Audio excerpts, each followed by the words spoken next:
All right. All right. Hello, hello, hello. Welcome. This is lecture 4 of the Dark Knight series, and we are back. We are back, and unfortunately, we are back in a time of chaos. This is a time where things are not going very well, and they're going about as bad as you could possibly expect them. And hey, listen. That's the point of this movie. This movie is here to tell you exactly what to do when things are going wrong. That is the point of stories. That is why we have stories in the first place. If there were no... Well, the reason why we have stories is so that this could be articulated in a way that, first of all, would be entertaining, and then hopefully so that you could get the message without someone having to make a lecture series about how to... about how to overcome... how to overcome things when things are going terrible. So I am here to articulate exactly what this means, because the unfortunate reality is stories are not that self-evident, and the Joker is a character that makes no sense, and neither does Harvey Dent and Batman. So I am here, and I am going to explain. So in the previous lecture, we figured out we have Harvey Dent coming in and failing miserably, right? He's the representation, as we establish, of the ego, of willpower, of of the thing that, again, is the thing that will make you plan and also act willfully. And the problem with willpower is that it's finite. The problem with willpower is that it's the representation of the short villain, right? Like it's so easily manipulated, and unfortunately, when it depletes, it can be manipulated by the Joker. And when we have someone like the Joker, he says something like, madness is like gravity. All it takes is a little push. And unfortunately for Harvey Dent got pushed. His willpower depleted, and, well, he turned into madness, right? He turned to madness. He became someone manipulated by his environment, and... well, it's unfortunate. It is unfortunate. And the thing is, God, I'll give you the example of, just your typical this exact idea played out in the real world, because, well, it's a real world scenario, right? Like, this is supposed to model real life. Take any investment banker on Wall Street, take any of them, and dig deep enough and ask them the question, right? Maybe not all of them, because I've met some actually happy people who are accountants and finance people and all that. But you take most of them and ask them, what did you want to be when you were younger? What did you want to be in? None of them, that's the funny reality. Of course, none of them, that's the reason why I picked investment banking. None of them will say, I wanted to be on Wall Street and make $1 million a year and essentially sell my soul to the devil, right? That's sort of the idea, because you're essentially just working with numbers for money. Like, no child is sitting there. Most people say, I want to be an artist, I want to be a doctor, I want to make a difference in the world. Like, there's that part of you. That's the Harvey Dent part of you.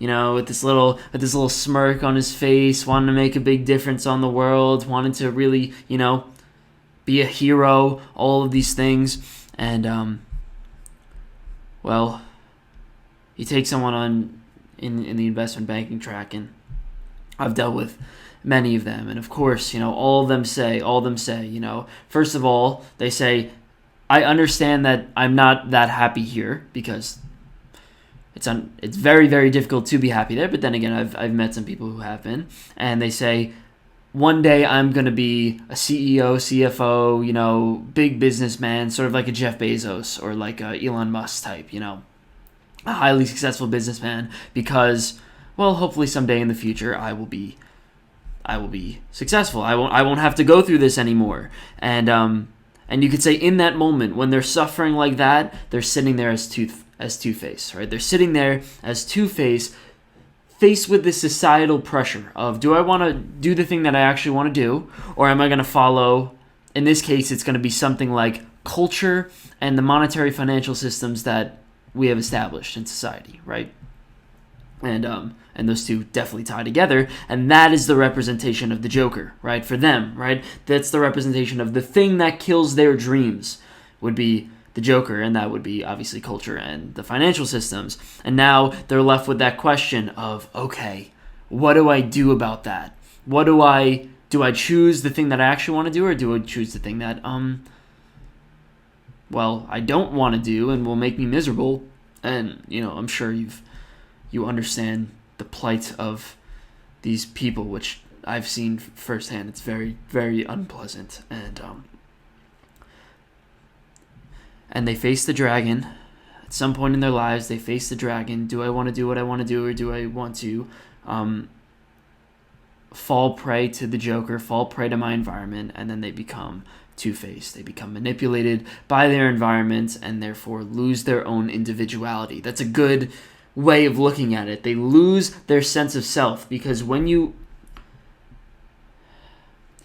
fall into a system like that, and it's against your own will, right? That's what we mean by ego. It's against your own will. It's as if someone was acting for you, which is the Joker, which is culture, which is conformity, right? Then you lose your sense of individuality. You're not yourself anymore. You are exactly what your environment asks you to be. And God, the amount of problems that comes with, right? Just think about, think about spending your whole life being someone that you're not, being someone that other people want you to be. Actually, I read this book. It was called the top five regrets of the dying. And one of their biggest regrets was I was the person that other people wanted me to be. I wasn't myself. So, before I actually get into how this relates to Batman, I just wanted to share a story of literally just a YouTube video that I watched like very, very recently, like earlier today, and it hit on this exact idea, and it blew my mind, because it relates perfectly to Batman. It's a perfect transition to how we're going to get to Batman. So I wanted to explain it. So if you could see on the title, it says brutally honest valedictorian regrets being at the top of his class, and obviously it's a little bit of clickbait, right? But it has the right idea. It gives this high school valedictorian speech, and this high school valedictorian explains the process of how he became a valedictorian. So let's say. So we'll go through it, right? So what exactly happened was he found out as a junior in high school. He said, I have the potential to be valedictorian. Awesome, cool. And he said for the next year, senior year of high school, he dedicated himself completely to becoming a valedictorian. He said he sacrificed his relationships. He sacrificed some of the things that made him happy. He sacrificed a lot to be able to get to valedictorian, and he achieved valedictorian. So we could say good, we could say bad, right? Like I'm sure you could see where this is going, and what exactly happened is he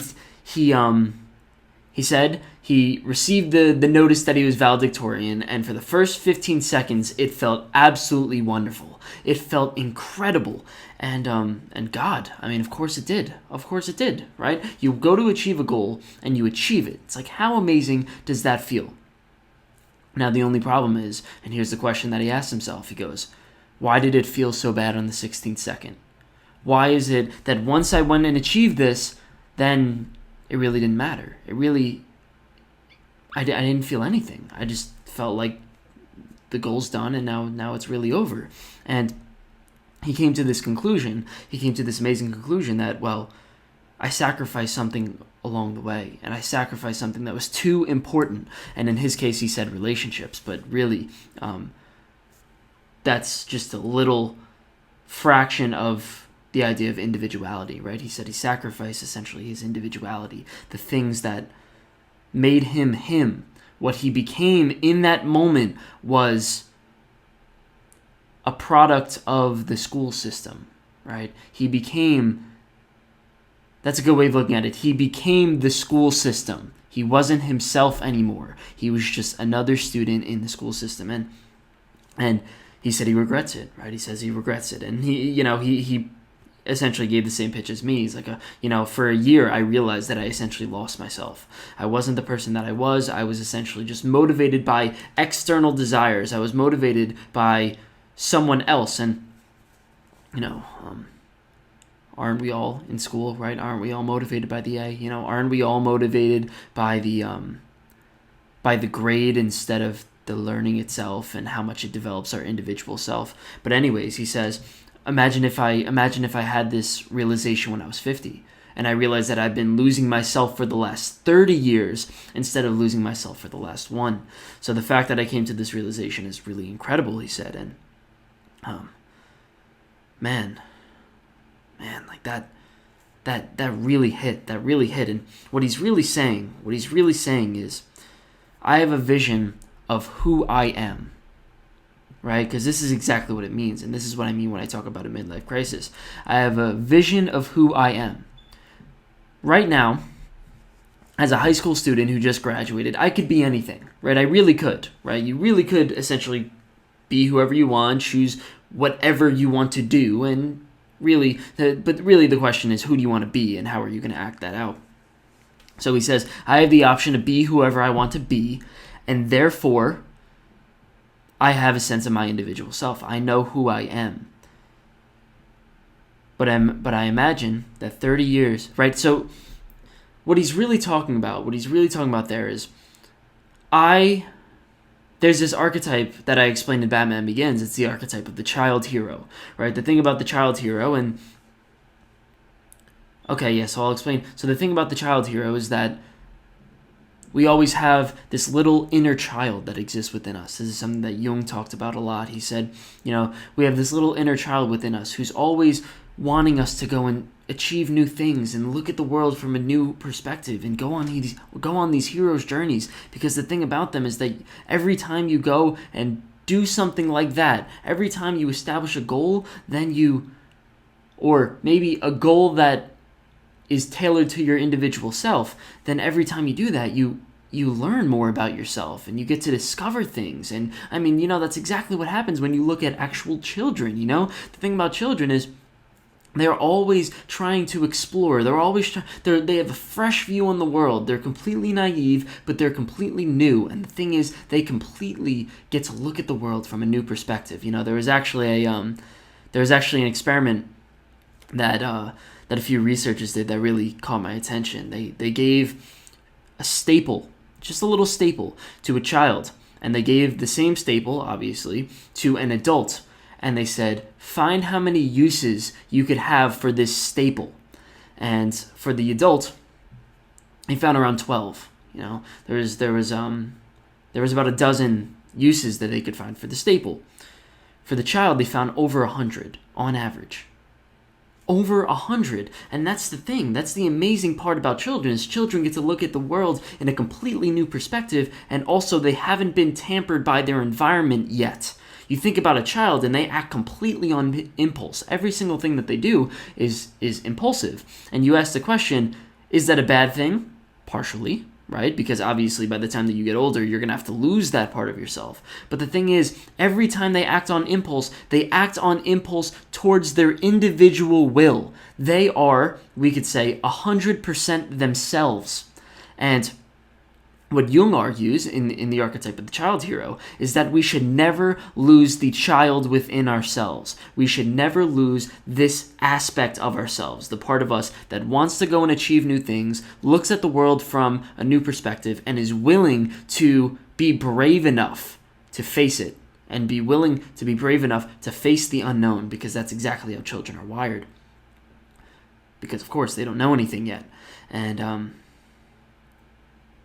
And that's what this student is saying when he says, I don't want to be 50 and regret that I lost my individual will. I don't want to be 50 and realize that I lost the child within me.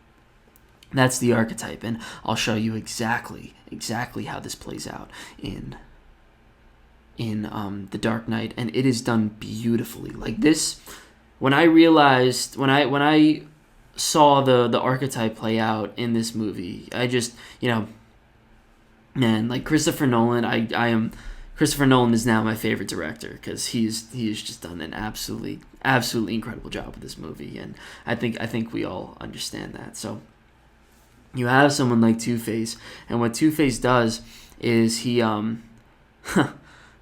well, it's the perfect transition. I don't even need to transition it because I just explained to you the child hero. And the thing that I established in Batman Begins is that this child right here is the representation of the child hero, right? I even put it up here on top. I said the child is you. You are a representation of the child, and you should continue to have your child that exists within you. That is something that that we already established in Batman Begins, but I just re-established it. We essentially just went over it again. What does Harvey Dent do? What does the now Two-Face do? He threatens to kill the child. That's exactly what he does. It's actually this child, and this is something that they played out in Dark Knight too, is Commissioner Gordon's kid, and this is the idealist child that views the world in a beautiful perspective. And what does Harvey Dent do? He wants to kill him. And what does that mean? What does that mean? Of course, right? You put the two together, and it's really simple. Harvey Dent is willing to kill the child within himself. He has no sympathy for the child, and he is so far gone. And you could say this is just the representation of the investment banker. It's the representation of the person who doesn't decide to follow their dreams. The person who, I just watched a movie. It's called Friends with Benefits with Justin Timberlake. Great movie, and Mila Kunis. Great movie. And the father didn't pursue the girl that he wanted to pursue, and just ended up settling for a woman that was, we'll say, less satisfactory, not the girl of his dreams. And by doing that, you give up the dream itself, right? You give up the dream itself. That's a good way of looking at it. And you give up the child within you, and that's exactly the idealist within you. You know, we established this in the last movie that Commissioner Gordon is the representation of the idealist. He looks at the world and says, even though the world is completely flawed, I don't care. I could change it. I could fix it. I could be part of that solution. And obviously his child is the part that's nurtured by his father, and therefore he's the nurtured idealist. And and what does Harvey Dent do? Harvey Dent wants to kill him. He wants to kill the child within himself, and therefore it is the representation of him losing his individuality. He's losing himself. And God, like, how beautiful is that? How perfectly placed together is that? I bet you Christopher Nolan knew what he was doing when he was doing this, because this is just incredible. This is just really incredible. And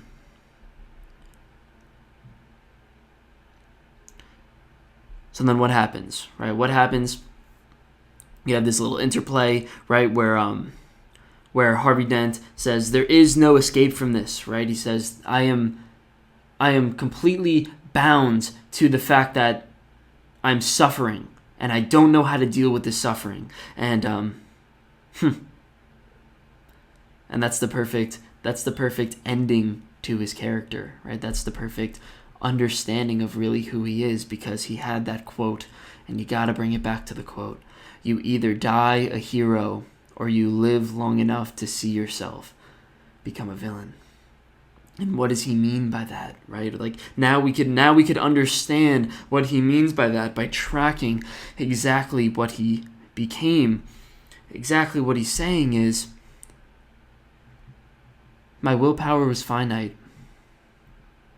I really tried to be my own self. I really tried to be, in this case, a hero. But the suffering was too great.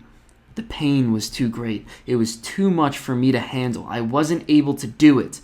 And, in other words, my ego depleted, and therefore my willpower depleted, and therefore I became a villain. Therefore I lost my individuality. I folded to the system, and I lost myself. I lost the child within me. And when he says there's no escape from this, that's exactly what he means. When he says there's no escape from this, he means that you could say he tried to fight the dragon. He tried to fight the dragon, and I said, you have to do it every single time. You have to fight the dragon every single time you go and achieve a goal. And, well, he said, I'm not going to deal with it anymore. So that's what he does. And what ends up happening, it's the ending of his character. Batman ends up saving the child, which is a good feeling. It's good that obviously it's good that he saved the child. But what ends up happening is, where is it? Right here. He dies. Harvey Dent dies. And when I explain to you what it means that Harvey Dent dies, don't think it actually means that you die, because that's not true, right? Like, you imagine if you were to decide between careers is obvious is a. I'm not going to go with careers anymore. Actually, we'll differentiate it. So you're sitting on the couch, and you're not sure whether or not you want to go to the gym. You're struggling. You don't know whether or not you want to go to the gym, and you decide for that one day, or we'll say you decide for the next 5 days that you are just going to stay on the couch. So you're not going to go to the gym anymore. And again, right, when I say you decide, I mean that some part of you decides, but it wasn't your ego that was deciding. It was probably something like the Garfield part of you. It wasn't, you weren't willfully not going to the gym. You were more being possessed by the Garfield figure. You were being possessed by the Joker figure that literally would not let your legs move to the car or something like that, or would not let your legs move to the gym. And what that means, what that is, it's the death of the child within you. And it's also it's more of the death of the ego within you. That's a better way of putting it, because obviously it's the representation of the ego. We're going to stick with that. And that's the end of your principles. You said you were gonna have principles. You said you were gonna stick with them, but the problem was you relied on only motivation. You relied on only your finite willpower, and you did not, keep it, right? You didn't keep your willpower, because it's impossible to keep your willpower. Eventually that dies down. And that's the representation of Harvey Dent's death. Harvey Dent's death doesn't mean that you actually die. It means that your willpower dies, right? It means that we'll go with the Joe Rogan example, right? So for Joe Rogan, exactly what happened was he says he runs every single morning, but he doesn't do it off of motivation, roughly speaking. He doesn't do it based off of the impulsive desire to explore anymore, because that's something that children do. Children, they go to explore, and the thing is, they have so many things to explore that they're always bouncing on to the next thing. Okay, this is really cool. Awesome. That's why it's really tough to get children to sit down in school, because they're not exploring, right? Or at least they have to be structured in a time when they're not designed to be structured. They're designed to just keep going and keep finding new things to do. And you can imagine that's the part within Harvey Dent that was motivating him to go to prosecute all the criminals and do all the hero things that he was doing. And the unfortunate reality is that part eventually dies out within you no matter what. And the question is, what do you do about it? Right? Really, that's the question. What do you do about it when you keep going on your, we'll say, path, right? You keep going on your in your goals, but you don't have the motivation to keep going. The only thing left you have is your little morals. The only thing left you have is this little principle, this little rule that's established in the back of your head that kind of is nagging you, because all you want to do is just give in. All you want to do is just say you're done with the principle and give in to your primal instincts. Give in to the Joker, And that's the question that Batman has to answer. He's going to be struggling with that throughout, this movie and the next. But they come to a nice conclusion at the end of this movie. So Let's see if that's all that I have for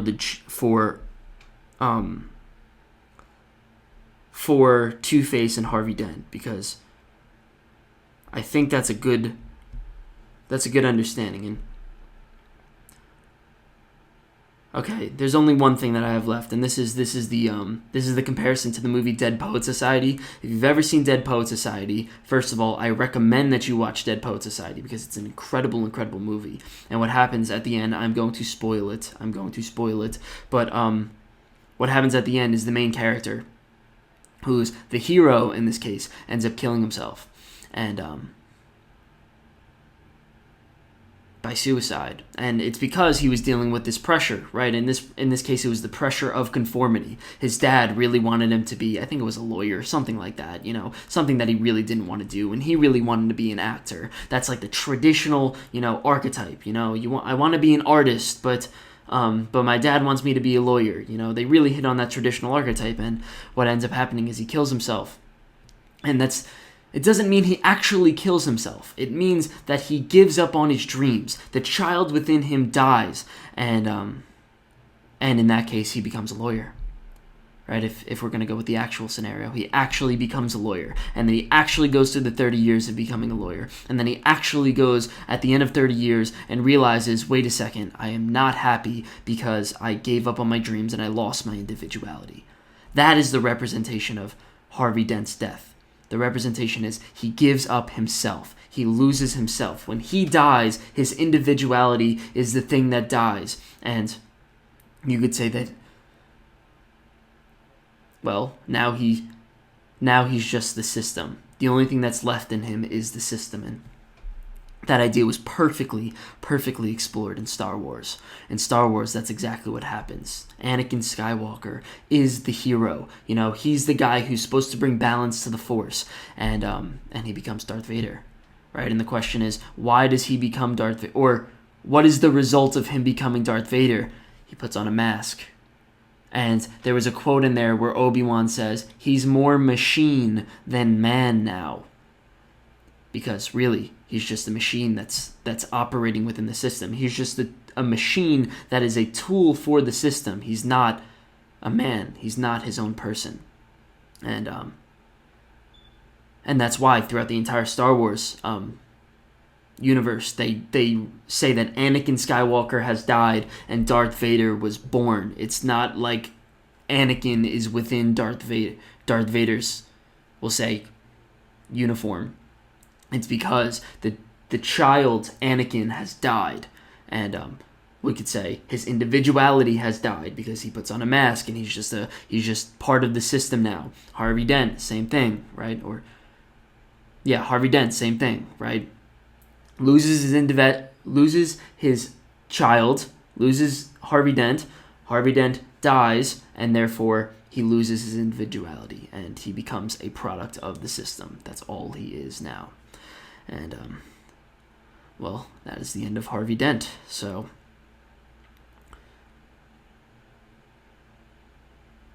on to Batman.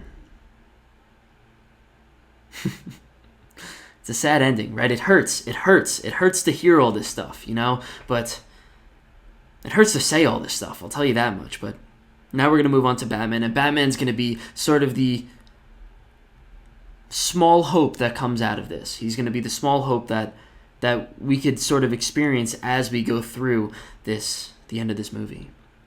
So now we must ask the question, we must move on from the chaos and say, okay, what should we do about it? And the way I like to conceptualize this is I like to conceptualize this moment of, we'll say, the moment where the ego is depleted. That's a perfect way of looking at it. So we have Batman right here, right? And Batman, or Bruce Wayne, is currently he's feeling the pain at the same time that Harvey Dent is feeling the pain, or now Two-Face is feeling the pain. And one thing that you'll notice as you sort of go along is that Bruce Wayne, the Dark Knight, and Harvey Dent, the White Knight, as you go along in this movie, are interconnected. the whole time. There's the point where Batman, or Bruce Wayne in this case, throws a dinner for, see if I could find it. Right here. He throws a donation dinner for Harvey Dent, and he gives him this little thumbs up, and he says, I support Harvey Dent, and all these things. And it's the moment, in this moment, where the principles, Dark Knight, and the ego, willpower, motivations, are united, right? This is while everything was good, while Harvey Dent was Harvey Dent, and he was prosecuting all these criminals. You have the principles and the motivations united. They are together. And the best way of looking at this is, in the world of Batman right now, things are going well. This is, the first week when you go to the gym and everything's going well. You quit smoking, and for the first few days it feels incredible. You're like, wow, I finally reclaimed my life. It's a wonderful, wonderful feeling. So right now you have this unification, right? And then what happens is Batman's willpower, or in this case, because they're interconnected, or in this case, Harvey Dent, depletes, right? You have this, the ego is depleted within Batman. And now, what are you left with? You're left with just the principle, right? You lose the White Knight. All you're left with is the principle with no motivation. So now, Bruce Wayne is sitting there, and he says, she was going to wait for me, Alfred. Something like life would have been better if I missed my principles, right? He's so depleted, he's so unmotivated that he's just thinking about all of the things that could take him off his path, right? All the things that would help him give up, because he doesn't want to stick to the principles. He's at a low point. There's no motivation, and I'm sure you've gone through this in, well, every single goal that you've ever achieved or failed to achieve ever. And let me see if I can take you through a personal example. Right now I'm trying to learn Spanish, right? Just innocuous. I'm trying to learn Spanish, and what happened was I'm using this thing called Duolingo. Duolingo is like an app where they teach you Spanish, and it's all fun and good, for the first, it was amazing. I think I lasted 3 weeks, and I was doing it every single day. I kept my streaks, like things were going amazing, and I haven't done it in like 2 days. And the question is, why haven't I done it in 2 days? And the reason is because my motivations are low. Like, they're definitely low, and I am, well, currently in the process of trying to figure out how to continue doing Spanish, because it's not easy keeping a principle when your motivations are low. We're animals. We're emotional creatures, right? So the problem is, most of the time we act off motivation. And this is nice. Like, it's good, You want to hang out with your friend, both of you hopefully want to hang out, and then you hang out. It's great. Like, it's a wonderful thing. But what happens when your emotions are telling you no? Your emotions are telling you stop. But you're not going to get anywhere. When your emotions tell you to stop, and you stop, right? And that's the ego. Remember, that's the ego. So the ego is the person that plans and the person that acts willfully, right?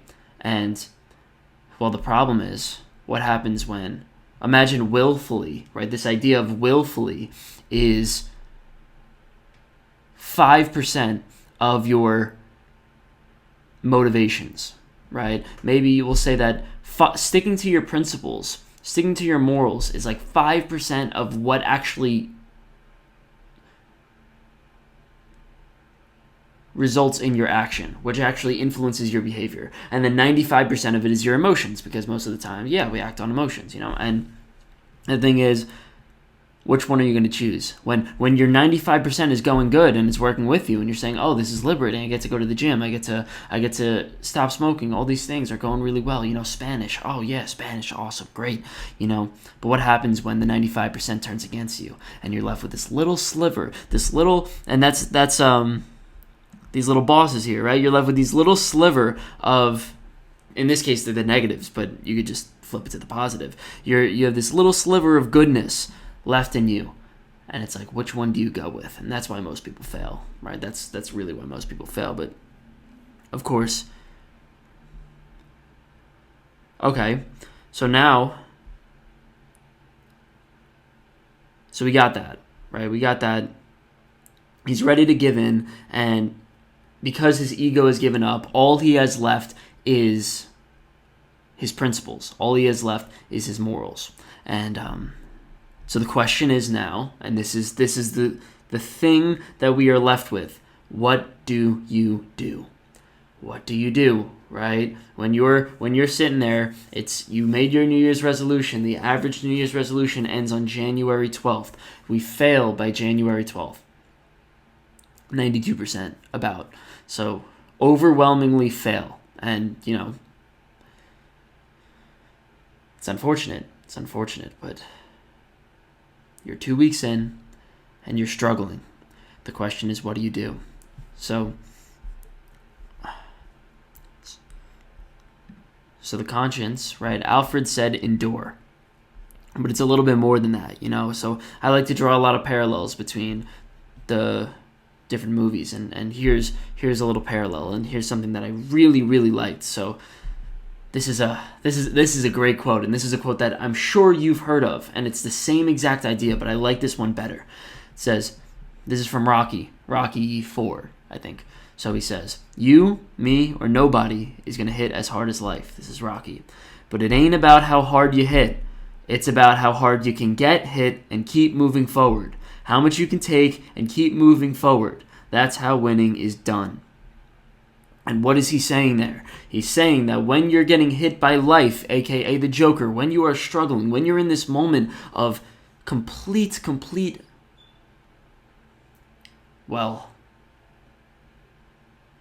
depletion, right? Complete lack of motivation. What do? You just keep moving forward. You just keep pushing forward. And that was the exact idea that I talked to you before about with Odysseus, right? Odysseus, all he had to do was get through the sirens. It doesn't matter. It makes no difference as to whether or not he was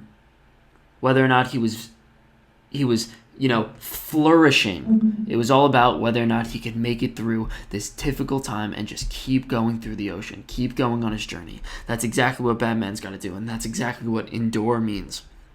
There was another quote by Michael Jordan that I really liked, and this one really hit me. It's like, it's not how hard you pushed along the way, it's having something in you to finish. And well, this is the thing I see all the time, right? I see all the time because I've spent a lot of time in the entrepreneurship community, right? And here's the thing about the entrepreneurship community, and you could draw this in parallels between, obviously, like self-help. It's about, we'll say, I've met like 2 good entrepreneurs. I met like 2 people who are really, really strong and say something, right? Here's how I define entrepreneurs. Say they're going to do something, right? Grow a business in this case, and actually spend the time to grow the business. Think of someone like Elon Musk, actually putting in the hours. Maybe not the crazy 80-hour weeks, but really, really putting in the hours and actually growing to develop their business. A majority, we'll say 95% of the entrepreneurs that I have met, Mark Cuban calls them wantrepreneurs for this exact reason. They say they're going to do something. There's the part of them that plans, right? And then they just don't do anything. It just stays as a plan. They don't have the motivation. They don't have the drive. They don't do anything to go and achieve, to go and grow. I was talking to my friend the other day, and, I confront him about this because it's tough, but exactly what happens is he sits there and he says, okay, I have this amazing idea. It's really good. And I go, how far are you in the stage? He says, ideation stage. And I'm like, okay, that's the first red flag, And I'm like, so how long have you been working on it? He's like, I've been thinking about it for a while, and it's been ruminating in my mind. And then it begs the question, why don't you take the action on it? And it's because anytime you decide to take the action for something, you're going to have to hit the Joker. The Joker comes along to some degree, and you get screwed. And, It's not easy. It's really not easy to push through. But the question is, what do you do with it? You just have to keep pushing forward. You just have to keep moving forward. Just like Rocky says, keep moving forward. Endure. Times will get better. That's what I've realized. So I'll even give the example of this lecture series. I actually have a sheet here that I have, and all I do is track. Like before the lecture, all I do is I say, okay, what's today's date? What time did I start? What time did I finish? How much time was it? So obviously, what is the difference between the two, and what was the quality of the lecture? And as I as I go through, I'll give you the exact dates. So we'll say, and the quality of the lecture is 10 out of 10. So in the beginning, my quality was 10, 7, 8, 4, 9, 7. So pretty good, right? I had a 4 in there, but it was pretty good. The amount of time I spent, 29 minutes, 20, 35, 27, 50, 23, so decent, right? Usually my lectures now are about like 60 minutes, 45 to 60 minutes. Then that was February 3rd. Now we're going to February 20th. February 20th, so that's 17 days later. So we'll say about 2 weeks. The quality of my lectures, 2516575. That's from the 20th to the 25th. And the time for my lectures was, some of them aren't terrible. I got 10, 50, 17, 55, 47, 30. So it actually didn't affect my time. But the quality of my lectures were terrible. And my rule is whenever I have a bad lecture, low quality lecture, I just throw it out. And I just start again the next day and try to keep going. So none of those lectures were used. And the question is, how was I feeling? Of course I was feeling terrible. I didn't put up, but I spend my time to go and do the lectures, and they were subpar, and ended up deleting them. So how terrible is that, And the question is, what did I have to do? I just had to keep moving forward. Like so today's date is April 10th, and I mean my recent lectures now they go for 50 plus minutes, and usually I'm sitting between like the 5 and 10 range.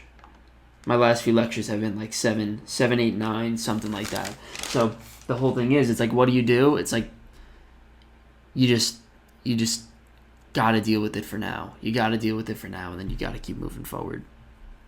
I like to draw parallels between the movies, and here's one right here. So this is the first movie, Batman Begins, and in Batman Begins, there's this idea of the fall, right? And I explained this in my Batman Begins lectures, but here's a little recap, So Batman falls, right, or Bruce Wayne as a kid, in this case, falls into the Batcave, and this is akin to the Adam and Eve fall. It's a very, very similar idea.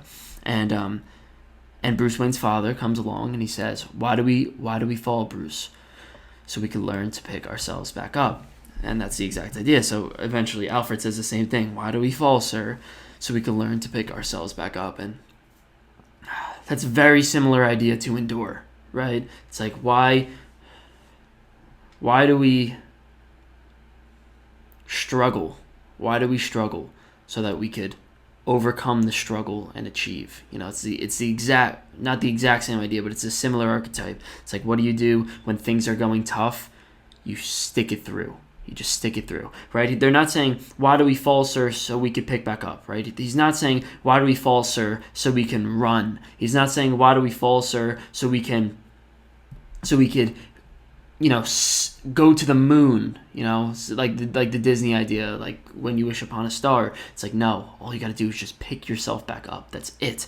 And that's the exact idea of, it ain't about how hard you hit. It's about how hard you can get hit and keep moving forward. So Batman's in that mode right now. Things are not going easy, and so I forgot to explain. This really ties it all together. So the thing about the entrepreneurs or the wantrepreneurs is that they end up, and this is the unfortunate reality. I had myself stuck in this loop for about 3 years, 2 years, something like that. What ended up happening is you set a goal and you try to achieve it, right? And you get the high of the 2 weeks. You get the high of, wow, this is really good. I feel amazing about starting up this new project. And then you just tear it all down so that you can get the high again. And what happens is you keep getting highs, and then you keep failing, and then you keep getting highs, and then you keep failing. You never make it past this Joker figure, this dragon figure. And then my biggest problem was, then I look back 3 years later, I'm like, where have I gone? What have I done? I got nothing done. I didn't stick to any principles. And that's the answer as to, maybe you might be asking the question as to why should you stick to principles in the first place? Why can't you just sort of act on your instinctual motivations? And the answer is, the reason why you have principles is because things get old. Eventually, no matter what you do, things get old. Joe Rogan says whenever he goes on a run every morning, and he said he's been doing it for like 30, 40 years. And there are some mornings still that he gets up and he's like, I do not want to run at all. This is going to be a miserable run. But he does it anyways. And that's the exact idea. It's like, if you were to just act on your impulse, just pure primal impulses, you'd be sitting on a couch right now watching, I don't know, pick your favorite dumb cartoon show, right? You'd be the 30-year-old in his mother's basement playing video games. That's the archetype for it. And you'd be Peter Pan. Someone who never grows, someone who never develops. And well, you think about the consequences of that. It's like, first of all, if you're a guy, it's most unfortunate because no woman wants the 30-year-old who lives in his mother's basement. Archetypally speaking, not actually, but if you have the characteristics of somebody who hasn't developed, women don't really want that, unfortunately. You also have the problem of being stuck in high school, right? Like there's that idea of being stuck in high school, reminiscing about high school, and never really growing after that. The problem is then you have to face the world, right? If you never grow at all, then you still have to face the world. Like that's not something that you could avoid. You have to face tragedy. You have to face loss. You have to face malevolence is a term that just Jordan Peterson used, but I haven't really experienced that, so I can't really relate to that. But you have to face all these things, and you're not going to be prepared. That's the unfortunate reality. You're gonna face all of these terrible things. We'll say, aging and death and losing people and all of these things, and then you're gonna realize that you just never grew after that. And that's what a midlife crisis is, right? A midlife crisis is, wait a second, I'm gonna die, and I haven't developed into the person I want to be yet. It's an unfortunate reality, but how many people have a midlife crisis, So, that this is what Batman's struggling with. Batman has to figure out how to pick himself up. He's got to figure out what to do. And,